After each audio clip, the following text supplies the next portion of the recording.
சேரன் பொதுவாக வந்து பெண்களை நல்லா பார்த்துப்பார். அதில் வந்து எந்த டவுட்டும் கிடையாது. நீங்கள் இப்போ கூட கவனிச்சிங்கன்னா சினேகா மேடத்துக்கு அவர் தான் தண்ணி பாட்டில் திறந்து கொடுத்தாரு.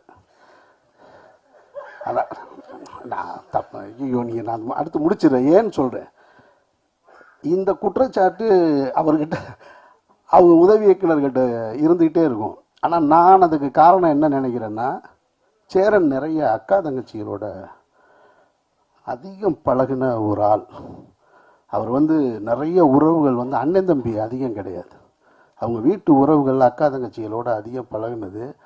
அந்த உணர்வு எப்பயுமே சேரன்கிட்ட இருந்துக்கிட்டே இருக்கும். அது நான் சேரனோட பழகும்போது தான் என்னால் அதை புரிஞ்சுக்க முடிஞ்சது. அப்போ இவங்க எல்லாருமே வேற ஒன்று நினச்சிட்டாங்க அப்படின்னு. அதனால் ரொம்ப உன்னிப்பாக கவனித்து பார்த்துட்ருப்பார்.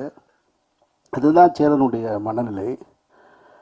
அதுக்கப்புறம் சேரனை பற்றி இந்த ஆட்டோகிராஃபு அதான் சொல்லலை, எங்கே தொடங்கி எங்கே போகிறதுனே தெரியல, அவ்வளவு இருக்குது எனக்கும் சேரனுக்குமான உறவு. இந்த படம் பற்றின நினைவுகள்